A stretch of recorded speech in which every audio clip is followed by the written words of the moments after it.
Assalamualaikum warahmatullahi wabarakatuh, ladies and gentlemen. Kita bertemu lagi pada kesempatan kali ini di e-course dari Arfian Zikri.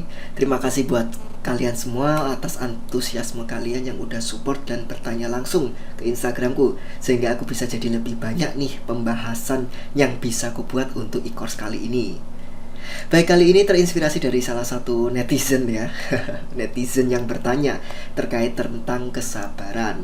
Nantinya kita akan membahas seperti apa sih makna kesabaran yang sesungguhnya. Mari kita mulai pembahasan e-course pada hari ini. Kita tahu bahwa sabar adalah hal klasik yang selalu kita dengar. Ya, dari banyak orang ya. Biasanya dari keluarga kita, teman-teman kita, dan lain sebagainya. Sering banget diucapkan ketika kita memiliki masalah, terus kita curhat ke mereka kan, terus dijawab, kamu yang sabar ya. Sering banget kan dengar seperti itu. Dan ucapan seperti ini nggak tahu kenapa dan gimana sejarahnya, itu bisa menjadi hal yang dianggap klasik, dianggap basi, sampai akhirnya membuat banyak orang mengabaikan atau acuh dengan makna sabar yang sesungguhnya.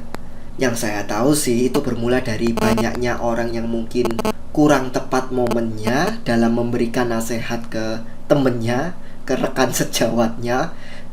Belum ada momen yang pas gitu, tiba-tiba disuruh langsung bilang sabar. Yang kemudian hal itu memicu emosi seseorang tersebut, sehingga membuat orang yang sedang emosi itu menganggap orang yang hanya bisa ngasih solusi sabar itu orang yang gak tahu dan gak pernah merasakan apa yang dia rasakan, sehingga muncul persepsi atau pemahaman ngomong doang mah gampang. Jadi yang saya tahu itu ya awalnya dari situ sampai akhirnya ketika seseorang memberikan nasihat untuk sabar ini akhirnya dianggap hal yang klasik dan basi. Padahal kalau orang tersebut tahu makna sabar yang sesungguhnya itu luar biasa banget. Dan itulah kenapa kali ini aku ingin mematahkan persepsi basi tentang sabar ini. Mari kita bahas. Pada dasarnya sebuah kesabaran itu adalah hal yang paling sulit untuk dilakukan. Meski ia orang yang sudah sesabar apapun sekalipun, tetap butuh effort dalam melakukannya. Karena memang pada dasarnya untuk sabar itu memang sulit. Sekali lagi ya saya tekankan ya, memang untuk sabar itu sulit. Yang ngomong gampang itu orang yang gak pernah merasakan sabar kayaknya. Hebat sekali kalau misalnya ngomongnya mudah. Bahkan untuk sabar pun itu butuh sabar. Karena psikologi seseorang itu akan sangat sulit dalam memproses sebuah emosi yang telah meluap ya, menjadi dalam bentuk diam dan sabar. Sulit sekali ketika ia harus mengabaikan dan mendiamkan rasa tidak terima dalam dirinya. Itulah kenapa kesabaran ini menjadi sangat sulit untuk dilakukan. Sehingga gak heran ya ketika ada yang memberikan nasihat untuk sabar ke orang yang lagi emosi, dan dalam momen yang gak pas itu malah akan membuatnya semakin marah. Karena memang untuk melakukannya itu susah, gak gampang. Dan perlu diketahui guys, bahwa makna sabar yang sesungguhnya itu adalah di awal kondisi. Maksudnya seperti apa? Jadi ketika seseorang menghadapi sebuah permasalahan nih, misal pertengkaran dalam sebuah hubungan, seseorang dapat dikatakan sabar ketika ia bisa menaruh kesabaran itu di awal. Sehingga misal ketika pertengkaran itu terjadi, sebelum Anda terpicu untuk marah, Anda sudah sabar sebelumnya dan diam, mengalah duluan. Itulah orang sabar yang sesungguhnya. Namun memang itu sangat sulit dilakukan, apalagi yang belum terbiasa melakukannya. Tapi bukan berarti sabar itu hanya dilakukan di awal ya. Ketika Anda merasa pertengkaran atau konflik semakin memanas di hubungan kalian, kalian bisa langsung mengkatnya dengan bersabar untuk mengalah dan diam. Kemudian diselesaikan saat kondisi telah dingin dan di momen yang tepat. Sehingga hal yang perlu diketahui di sini adalah melakukan kesabaran memang bukanlah hal yang mudah. Butuh proses dan juga waktu untuk bisa membiasakannya. Dan ketika seseorang bisa berada pada tahap di mana ia menerapkan kesabaran di awal kondisi, di saat itulah ia dengan mudah menerapkan kesabaran pada bidang apapun. Kurang lebih seperti itu ya. Kaitannya kesabaran dalam dunia romansa itu biasanya sangat mudah dinilai ketika seseorang itu telah menjalin hubungan, which is pernikahan ya. Jadi menjaga kesabaran ini bisa dinilai saat menikah. Karena ketika menikah, seseorang itu akan memiliki sebuah tanggung jawab yang besar, baik laki-laki ataupun perempuan. Dan apa yang kita nilai adalah kesabaran seseorang dalam menjalankan tanggung jawabnya tersebut.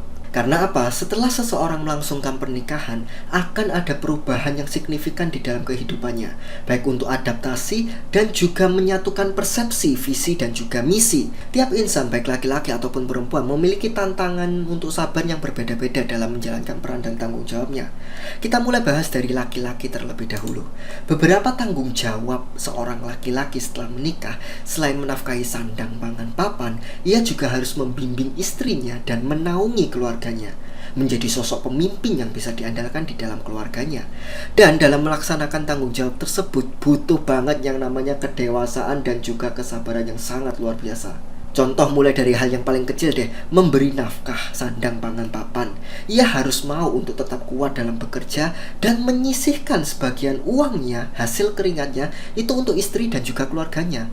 Rela capek, rela lelah dalam menjalankan kewajibannya. Kemudian tanggung jawab yang lain ada juga harus memberikan pendidikan ke istri, dalam artian membimbingnya agar tidak terarahkan ke hal-hal yang buruk.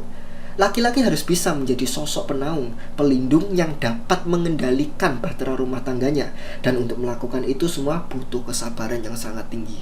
Bisakah kalian laki-laki tetap sabar dan kuat dalam menjalankannya? Tapi pada kenyataannya memang hal itu tuh sulit dilakukan. Ya banyak faktor ya, ada karena mungkin lelahnya ia dalam bekerja hingga akhirnya membuatnya lupa bahwa itu memang kewajiban yang harus dilakukan.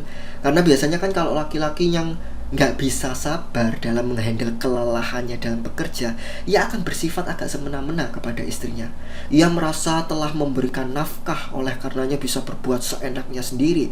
Padahal memberi nafkah itu ya memang kewajibannya. Dalam hal membimbing pun, seseorang yang tidak bisa menghandle sabarnya dalam membimbing, dalam mendidik, itu akan senantiasa selalu marah-marah dan nada tinggi ke pasangannya. Bahkan kasus ekstrimnya itu bisa bermain fisik. Padahal kewajiban untuk sabar dan membimbing itu hal yang perlu dilakukan oleh laki-laki. Pada sisi wanita pun juga seperti itu ya. Kesabaran dalam melayani ataupun patuh dan taat ke suami pada hal yang baik ya, yang nggak melanggar syariat Islam. Biasanya seorang wanita yang sulit menghandle kesabaran dalam poin ini akan memiliki sifat yang seenaknya sendiri juga. Merasa disuruh-suruh, merasa nggak nyaman, ogah-ogahan, dan merasa terkekang. Karena sebelumnya dia bebas sebelum menikah, merasa nggak ada yang ngatur-ngatur. Sekarang setelah menikah ada yang melarang, memiliki tanggung jawab pada suami dan keluarga kecilnya dan lain sebagainya. Lihat di sini bagaimana seorang laki-laki dan perempuan memiliki peran dan tanggung jawabnya masing-masing, dan bagaimana kesabaran dalam menjalankannya menjadi ujian tertinggi dalam manajemen sebuah hubungan. Lalu apa yang harus kita lakukan dalam membiasakan diri untuk bersabar? Mari kita simak tips berikut. Ada 3 tips yang bisa saya sharingkan ya. Yang pertama adalah reframing mindset, mengubah sudut pandang kita menjadi lebih baik. Saya di setiap webinar atau pelatihan dan e-course yang saya adakan selalu mengingatkan dan mengajarkan sudut pandang ini kepada peserta, yaitu adalah mindset no blaming. Maksudnya seperti apa? Maksudnya seperti ini. Jadi ketika kita memiliki sebuah permasalahan dengan pasangan kita, jangan secara serta-merta kita langsung menyalahkan pasangan, tapi ubahlah menjadi sudut pandang yang positif. Anggapannya kayak gini deh, tanamkan seperti ini. Mungkin pasanganmu salah, mungkin dia salah, tapi apakah kamu sepenuhnya benar? Nah, dengan kita menanamkan mindset tersebut, kita akan melatih diri untuk tidak menyalahkan secara langsung. Ditambah kita juga akan bermuhasabah diri untuk mengupgrade kualitas diri kita, sehingga kita bisa mengoreksi diri untuk berubah menjadi lebih baik. Dengan kita menanamkan mindset ini, kita akan lebih mudah dalam bersabar dan malah memperbaiki diri kan. Minim setidaknya, meski masih belum bisa secara langsung ya menerapkan mindset ini, setidaknya setelah emosi dikeluarkan, kalian jadi bisa berpikir tentang refleksi diri. Itu yang pertama. Kita lanjut ke poin yang kedua, yaitu terus berlatih seumur hidup. Ingat teman-teman, proses belajar sabar itu adalah seumur hidup. Jadi kurang tepat ya apabila ada yang mengatakan sabar itu ada batasnya, karena batas dari sabar adalah ketika kita menutup usia kita. Kalaupun memang harus ada pembatasan, itu kalau misalnya ada hal-hal atau suatu kondisi permasalahan yang memang tidak bisa ditolerir lagi. Sabar itu proses belajar seumur hidup, jangan lupakan itu. Karena selama ini pun kesabaran akan selalu hadir di dalam kehidupan kita. Kita menikah butuh kesabaran, menjalankan tanggung jawab butuh kesabaran, bekerja butuh kesabaran, menjaga sebuah hubungan butuh kesabaran, dan lain sebagainya. Bahkan untuk sabar pun butuh kesabaran. Namun apabila ternyata kesabaran yang kau lakukan sudah tidak dihargai, bahkan dihinakan, maka buatlah keputusan yang tegas dalam menentukan sesuatu tersebut. Dan setelahnya keputusan itu kau buat, maka kembalilah bersabar lagi untuk menjalani keputusan yang telah kau pilih. Lanjut, yang ketiga, berikan waktu dan tahan emosi saat terjadi konflik. Pastinya ada ya keinginan untuk meluapkan emosi, membela diri. Namun hal itu akan menghancurkan motivasi kita untuk bersabar. Oleh karenanya ketika kalian menghadapi sebuah konflik, alangkah baiknya jika belum bisa sabar ya. Jika belum bisa sabar, maka cobalah untuk diam. Karena komunikasi yang kau ucapkan saat emosi tinggi itu bisa sangat menyakitkan dan bahkan bisa membuat konflikmu semakin membesar. Dan dengan kita diam, setidaknya itu memberi waktu yang cukup untuk kita, untuk emosi turun, hingga akhirnya benar-benar dingin. Kemudian barulah bisa dikomunikasikan kembali untuk penyelesaian masalahnya ya. Dengan diam pun itu secara tidak langsung melatihmu untuk sabar, karena kau menekan egomu agar tidak membantah dan tidak cekcok. Dan inilah 3 hal yang mungkin kalian bisa coba ya dari sekarang untuk berlatih dan belajar sabar. Cukup 3 ini insya Allah sudah bisa membantu banget dalam kita berusaha untuk belajar sabar.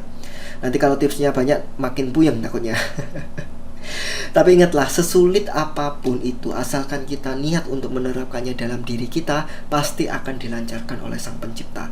Bagaimanapun juga Sang Pencipta tuh juga menginginkan hambanya bisa memiliki sifat sabar dalam menghadapi apapun yang ada di kehidupannya. Jadi gak hanya dalam sebuah hubungan. Jangan lupa juga kuatkan doa, karena gimana pun juga kita ini hambanya yang banyak salah, yang lemah, gak kuat sama sekali. Kita gak bakal kuat kalau misalnya kita gak minta kekuatan dari Sang Pemilik hati. Jadi jangan pernah capek, baik dalam berikhtiar ataupun berdoa ya. Terus bersabar dan tetaplah semangat. Nasihat terakhir untukmu, memang kesabaran itu butuh proses, butuh waktu, dan sangat sulit untuk dilakukan. Tapi percayalah, ketika kau bisa melakukannya, kau akan menjadi orang terdewasa sepanjang masa. Jangan sampai engkau kalah dengan emosimu, karena ketika engkau tidak bisa sabar dalam menghadapi segala situasi dan kondisi dalam hubungan, itu akan berubah menjadi kekecewaan yang sangat besar. Baik, saya rasa cukup untuk e-course kali ini. Saya akan selalu mengingatkan bahwa di tahun ini, masih nggak tahu kapan, mungkin bisa bulan depan atau 2 bulan lagi, saya akan launching eksklusif e-course terkait tentang manajemen sebuah hubungan, manajemen sebuah rumah tangga secara Islam, dengan judul sebuah arti cinta sejati. Jadi akan ada promo yang menarik, promo spesial juga bagi kalian yang memesannya saat pre-launch ya. Jadi mohon ditunggu, karena ini masih proses pembuatan. Enjoy waiting and learning something. Kalian juga bisa untuk follow dan subscribe seluruh sosial mediaku ya, karena di situ aku sering banget share-share terkait tentang edukasi, terkait tentang manajemen sebuah hubungan. Kok jelimet banget sih? Ya biarlah ya. Jadi kalau di Instagram dan TikTok biasanya potongan-potongan videonya, di YouTube itu lebih fullnya. Jadi jangan lupa untuk subscribe, follow. Kalian juga bisa komentar, karena bisa jadi apa yang kalian bingungkan dan ingin tanyakan bisa aku bahas di next e-courseku selanjutnya. I think it's enough. Thank you for watching and see you next video. Bye.